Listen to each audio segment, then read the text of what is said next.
Welcome to the Howie Silbiger Show on the True Talk Radio Network. Get in on the conversation. Call 1-877-669-1292.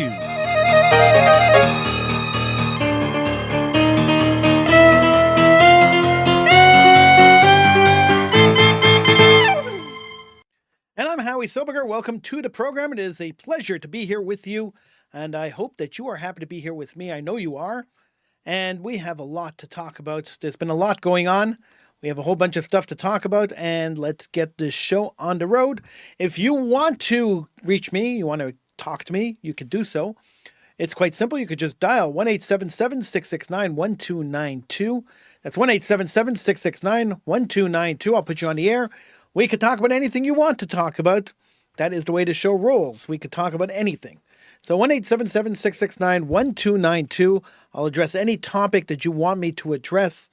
It doesn't necessarily have to be what we're talking about, but generally, I like to talk about what we're talking about. Otherwise, it seems kind of ridiculous to do a show and not talk about what we're talking about, but that's okay. If that's what you want to do, we could do that too. 1-877-669-1292 is the number to call. 1-877-669-1292. So Yahya Sinwar is dead. I should be a lot happier about the fact that a terror leader, one of the founders of Hamas, the last surviving founder of Hamas, was blown up the other day by the state of Israel. I should be overjoyed by this news, as should the rest of the world. We should all be overjoyed by the news that another terrorist scumbag is off the earth, is no longer a threat to anybody. But I'm not. And I'm not for various reasons. If killing Sinwar stopped the violence and stopped the terrorism, then that would have been enough to celebrate.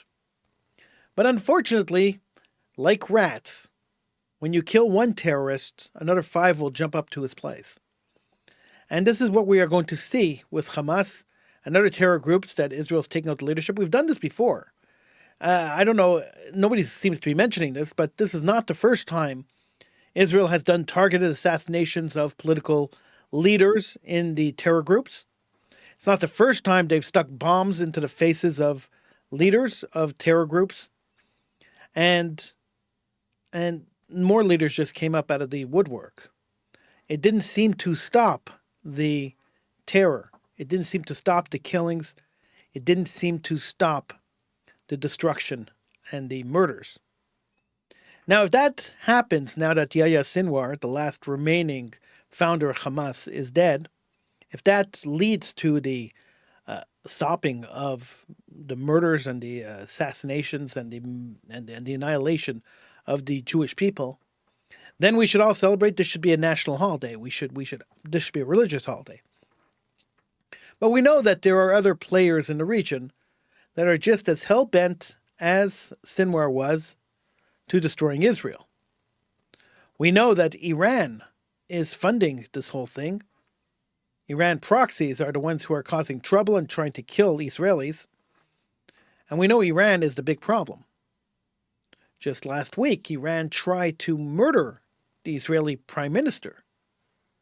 They sent a drone to his country house, tried to blow him up while he was in bed. He wasn't there, thankfully. So why has Israel not attacked Iran? What are they waiting for? Why is the Iranian government free to lob missiles into Israel and terrify the Israeli population and not feel any retaliatory force? One has to wonder what's going on there. But we understand that there's world pressure for Israel not to retaliate. We understand that there's world pressure for Israel to stand down. We understand that the world hates Israel. Just this week, Kamala Harris, the Democratic nominee for president of the United States of America, stated pretty bluntly that Israel is committing a genocide in Gaza, a vicious blood libel repeated by the vice president and current candidate for president of the United States of America. We are at a time where Jews are in grave danger, where the state of Israel is in grave danger. We have fortresses that have been built around our Jewish buildings right across the world. We have armed guards standing vigil over our Jewish institutions.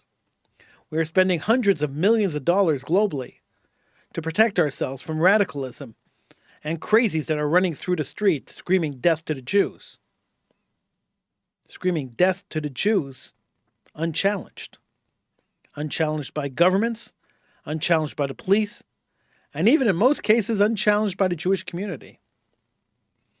I was raised in a family that believed strongly that if you are attacked, then the only solution you have is to attack back, is to defend yourself. If you know that you are going to be attacked, this is what Judaism says, then it is your duty to defend yourself, even preemptively. So why are we failing in our duties? Why are we failing in protecting ourselves? How are we failing, you may ask? It's a great question. I'm glad you asked it. We are not teaching our children how to defend themselves. We are not teaching our children self-defense, physical self-defense, or ideological self-defense. We have shunned, for the most part, a vast majority of Jews have shunned their religion and lost the structure that religion gives people when it comes to defending yourself, when it comes to defending your ideology, when it comes to understanding the Jewish connection to Israel. We have lost that. And we live in a world where social media rules. And so the more money you have for Facebook ads and for Instagram ads and for YouTube ads, the more your message gets out there. But somehow the Jewish community prefers to not give money for public relations, but prefers to rely on diplomacy. Let's talk to the Jew haters, and maybe they'll like Jews again. Let's talk to the Jew haters. Maybe we can convince them that hating Jews is wrong. Let's talk to the Jew haters. Let's negotiate. I've heard this my entire life. When I was 17 years old, I started an organization called Save All Jews Everywhere. The idea of the organization was to save all Jews everywhere. We're very altruistic. We wore our hearts on our sleeves. Our first activity in the early 90s, our first activity was to have a rally in front of the American consulate in Montreal in defense of Jonathan Pollard, demanding the release of Jonathan Pollard from American prison. We called him a Jewish national hero at the time. We went out. We had one of the pulpit rabbis come out. There was another rabbi that was supposed to show up that didn't show up. And we got lambasted, literally lambasted, by the organized Jewish community, B'nai B'rith, Canadian Jewish Congress at the time, Federation, all condemned us for standing on the street corner and demanding the release of Jonathan Pollard. Our next event, that didn't deter us. Our next event was a boycott of the Montreal Gazette. We boycotted the Gazette because we felt that they were anti-Israel, and that they were. And once again, we were lambasted and condemned by the Jewish community. We went out and we had a march against anti-Semitism in Canada. We walked from Concordia University to McGill University, where we knew that the KKK was handing out the Klansman newspaper at the Red Path Library at McGill University. We were 100% aware that this was happening. A couple of radical groups, a couple of Jewish activists from New York showed up to join us in our march, knowing that the KKK was handing out the Klansman newspaper and knowing that tough Jews had to be there to confront them. Once again, condemned universally by every Jewish organization in the world. And so on and so on. And any time a young person got up and worked outside the Jewish Federation box or outside the organized Jewish community box, they were crushed, they were reported to the police, as I was multiple times by B'nai B'rith and Canadian Jewish Congress. And they were turned in, and they were destroyed. I'm resilient. Nobody's going to destroy me. I took it to the airwaves. I became a broadcast journalist, and I started expressing my opinions on the air. But it was quite interesting to me that the only opposition we ever faced, even when we were taking down the Muslim Daily News, which was daily posting virtual hatred against the Jewish people, even when we were instrumental and uninstrumental, we were the only ones fighting them and the only ones to take them down. We got condemned. So you wonder now, why are there no young Jews out there fighting for Israel? Why is everyone cowering away? Why is it so quiet on the streets? Why aren't thousands of Jews marching down the streets? We used to see thousands of Jews march down the streets when it came to demanding the release of the Soviet Jews. We used to see thousands of Jews marching down the streets. But now bombs are falling on Israel, on the heads of innocent men, women, and children. And the streets are quiet. The Jews are not protesting. There's no loud protests. There's no riots. There's no news coverage of Jews being angry. Heck, we're not even doing a vigil inside our buildings like we do, hiding in our hovels, afraid of ourselves. All we see are guards standing in front of the Jewish buildings, barricades put up, streets blocked off for holidays, ID cards issued to synagogue goers so that nobody else could possibly get into the building. This is all we're seeing. There's no anger. There's no upset. There's no connection between the Jews of the diaspora and the Jews of Israel. And as much as we love to say there is a connection, as much as we love to say that the Jews of the diaspora love the state of Israel and the Jews of the diaspora want to protect the state of Israel and the Jews of the diaspora care about the state of Israel, when push comes to shove, and push has come to shove, and we're at shove right now, the Jews of the diaspora have abandoned Israel. Yeah, send your $15 or $18 in. Buy a tree. Buy a bond for $100. And I support Israel. Get out in the street and demand that the Canadian government do something to help stop this war of genocide against the Jewish state. Stop allowing the Canadian government to peg the state of Israel as the villains rather than the victims. Stop our crazy Prime Minister of Canada from siding with the terrorists. The power is in the hands of the people. But if the people remain silent, then they have forsaken their power. They have given up their power. They have forfeited their power. And the power means nothing if the politicians take you for granted. They are never going to change their ways. And if you keep giving them reason to take you for granted, then there's no reason for them to change. There is a riding in Montreal that has been liberal. It's been liberal for 86 straight years. 86 years. It's predominantly Jewish riding that has been liberal for 86 years. Imagine. Even in the last 10 years, in the last 20 years, it's been liberal. And the Jews in the riding, you ask them, they say, no, we're going to vote liberal. My parents voted liberal, my grandparents voted liberal. Why would I vote liberal? Because the Liberal Party has changed. It's become a woke, crazy party. It has been a party where the leader of the party, the Prime Minister of Canada, is on video telling somebody that he can't say the word mankind. They have to say the word peoplekind because mankind is sexist. It is a crazy, strange, weird world we're living in. And yet, the Jewish community keeps capitulating. Oh, but the MP's Jewish. Yeah, but he doesn't do anything. But he's Jewish. Okay, he works hard. He works hard. He's a good guy. But is he really the guy you want representing you? Is he really the guy you want to be the MP defending and talking about the Jewish community? Is this the guy? He might work hard. He might be very, very friendly, and he might know everybody in the community. But is this really the guy you want there?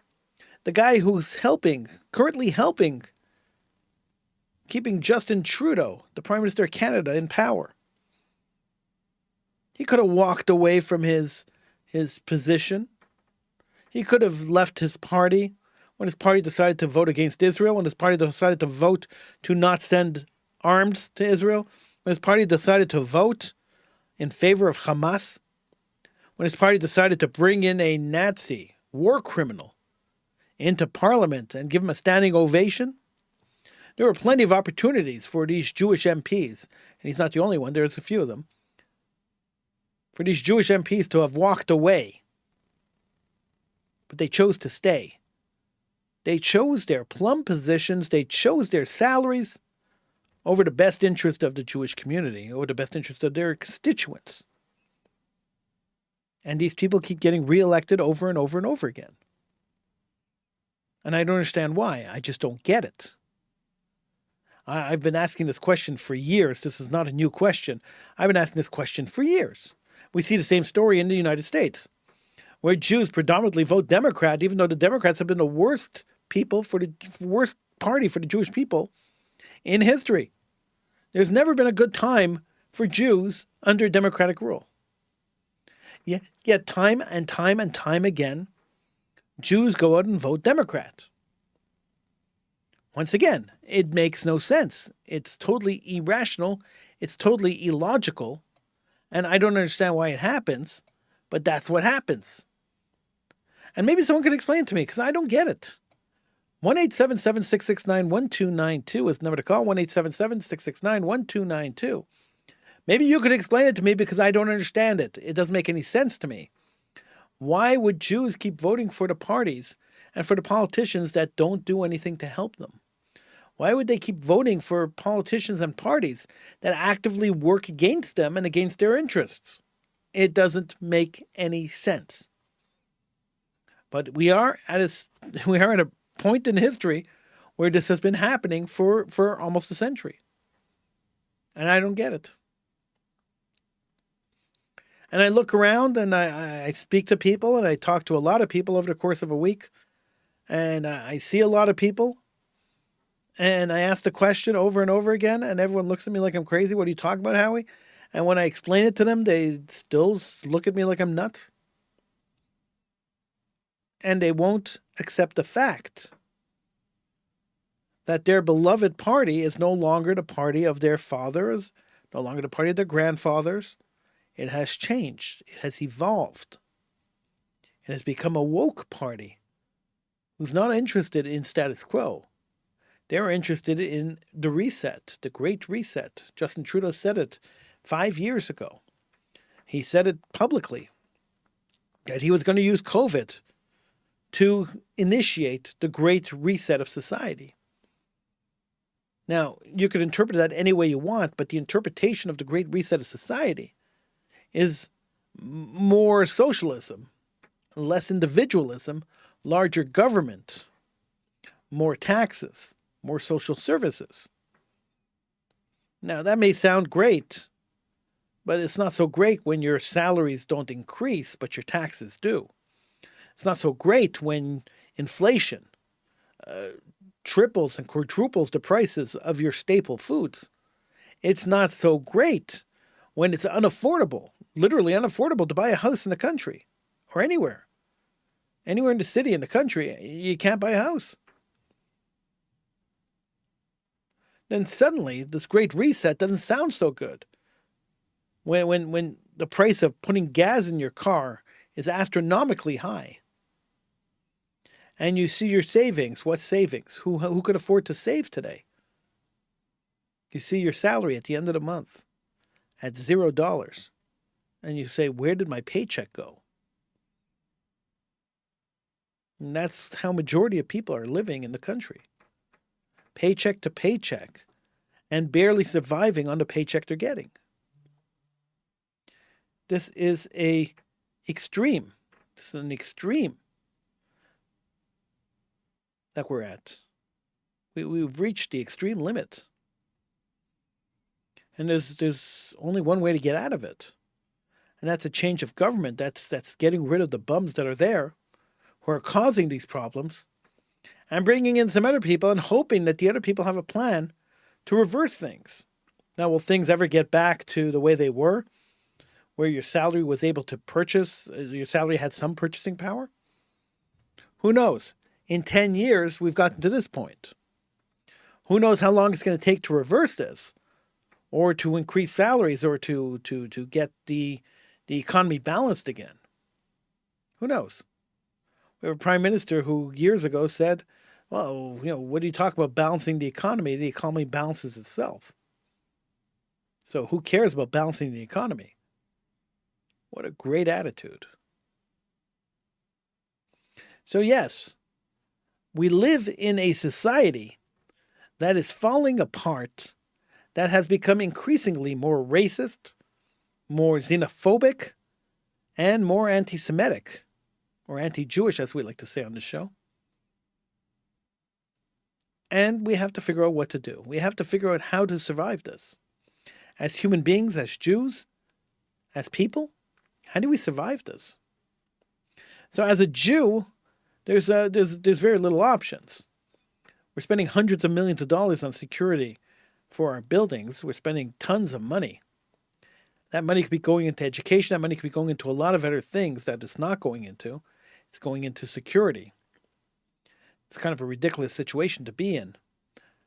And I know the concept, the thought of going to Israel while bombs are falling on the heads of Israelis, launched by Iran, by Hezbollah, by Hamas to a certain extent, is unfathomable. But it might be the only choice that Jews have in North America and in Europe.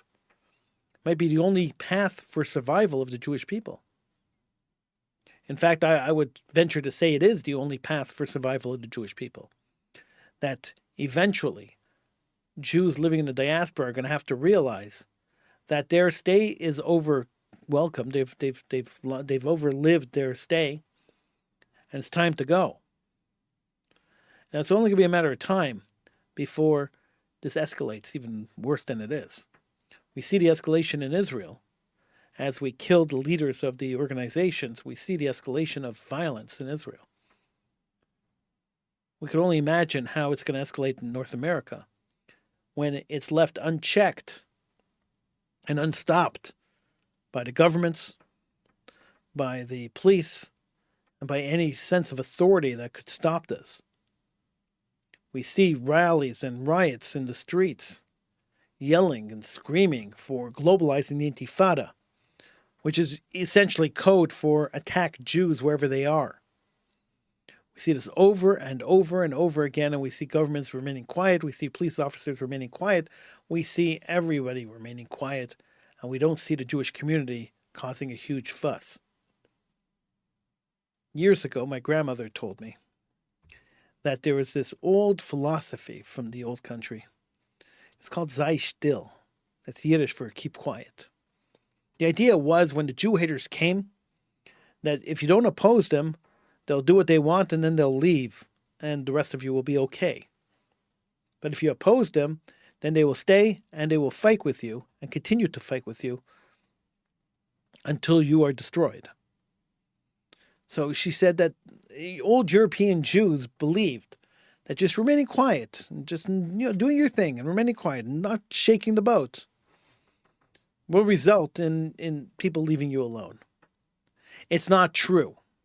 And if that seems to be the philosophy that runs today, it's not true. By not reacting, by not answering, by remaining silent, you are essentially showing your weakness. When you show your weakness to a bully, when you show your weakness to an enemy, that enemy is going to take your weakness and use it against you. You must fight back. You must respond to every attack. You must be strong. You must be Maccabees. I'm Howie Silbiger. Thank you for joining me. I'll see you again next show. Have a great one.